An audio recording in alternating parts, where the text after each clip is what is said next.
Look at his right leg, bent sharply upward, thrown wide open, exposing his entire lower body without a trace of shame. He isn't posing. He isn't fighting. He is a young satyr sprawled across a panther's skin, completely unconscious in a heavy, drunken sleep. For centuries, the Barberini Faun has been celebrated as one of antiquity's most provocative masterpieces.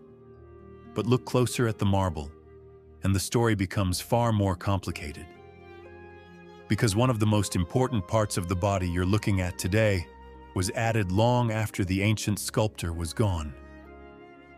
When this figure emerged from the ground in 17th century Rome, it was not the complete body you see in Munich today. It was damaged. The limbs were missing. The hands were gone. Parts of the surrounding stone had been fractured. What survived from antiquity had to be interpreted. To understand how that happened, we have to go back to Rome in the 1620s. The city was still full of ancient remains buried beneath its streets and buildings. For powerful Roman families, discovering Greek and Roman sculpture was not simply archaeology, it was prestige.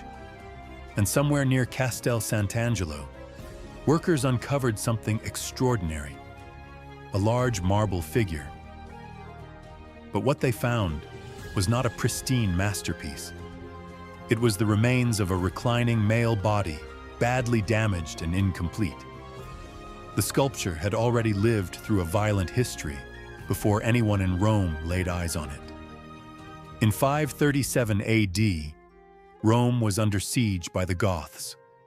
The Roman defenders were inside the mausoleum of Hadrian, the enormous monument that had been transformed into a fortress and would eventually become Castel Sant'Angelo. According to the historian Procopius, the defenders began using ancient statues as ammunition. They pulled sculptures from the monument and hurled them down onto the besieging forces. Carved bodies became weapons. Marble became ammunition. Some scholars have suggested that the Barberini Faun may have been among those sculptures. While there is no surviving record proving this exact statue was thrown from the walls, the possibility is extraordinary. A masterpiece hurled from the sky, shattered against the earth, and buried in the mud for over 1,000 years. When the faun returned to the surface, it entered the collection of the Barberini family, whose most famous member was Pope Urban VIII.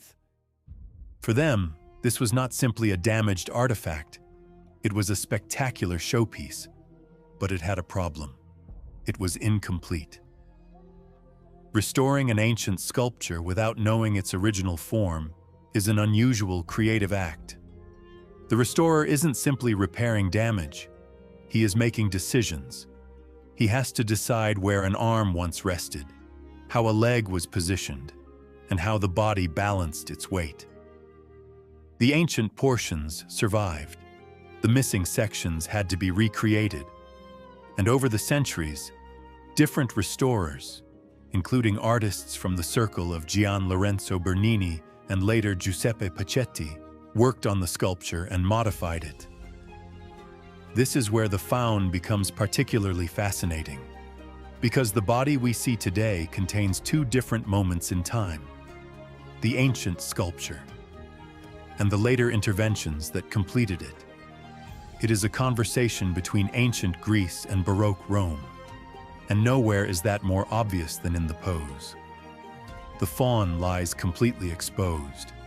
One leg rises dramatically, the other stretches away. His torso twists, his head falls backward. The entire body seems to have collapsed into drunken exhaustion. It is an extraordinarily intimate position. There is no heroic gesture, no attempt to conceal the body, no awareness of the people standing around him. He simply sleeps. A standing hero controls his body, a sleeping man does not. This fascination with realism was one of the hallmarks of Hellenistic sculpture. Classical Greek art had spent centuries chasing perfection: heroic gods, flawless symmetry, unblemished skin. But Hellenistic sculptors broke those rules. They became obsessed with emotion, intoxication, vulnerability, and physical decay. They didn't want to sculpt a distant deity on a pedestal. They wanted to carve the raw, unvarnished truth of the physical world. And yet the most striking thing about this wild creature is not his aggression. It is his vulnerability. Look at the face. The eyes are closed. The mouth hangs slightly open. The head is tilted backward. The pointed ears, subtle horns, and wild hair identify the satyr, but his expression strips away any threat. For once, the wild creature cannot see you. He cannot react to you. He cannot protect himself. You are watching someone who doesn't know he has an audience. That sense of intrusion is why the faun can feel strangely uncomfortable despite its beauty. And then there is the body itself. The ancient sculptor gave the abdomen softness and weight, the suggestion of a body affected by food, wine, and exhaustion. The marble seems to remember gravity. The stomach appears to give way under its own weight. The sculptor created the illusion of a body that has completely surrendered. This is where the later restoration becomes so critical. Every new limb changed the silhouette. Every new angle changed the balance. If you look closely at the right hip, you can see the trace of restoration, a physical boundary between the ancient sculpture and marble added centuries later. So the question isn't simply, is the Barberini Faun ancient? Of course it is. The more interesting question is, how much of the faun's appearance belongs to antiquity, and how much belongs to the centuries that followed? When Crown Prince Ludwig of Bavaria acquired the sculpture in 1814, its export from Rome became a major dispute. The statue eventually left Italy and arrived in Munich in 1820, where Ludwig had planned a special place for it inside the new Glyptothek. The ancient sculptor gave the figure its identity. History destroyed part of it. Restorers supplied what was missing, and later generations decided what this survivor meant. The faun lying before us in Munich today is a survivor of several worlds at once. We like to imagine ancient sculpture as something fixed that crossed 2,000 years unchanged. But this statue tells a different story. Antiquity doesn't always survive intact. Sometimes it survives as fragments completed by strangers. The image we see today was shaped by every generation that refused to let the broken figure remain broken.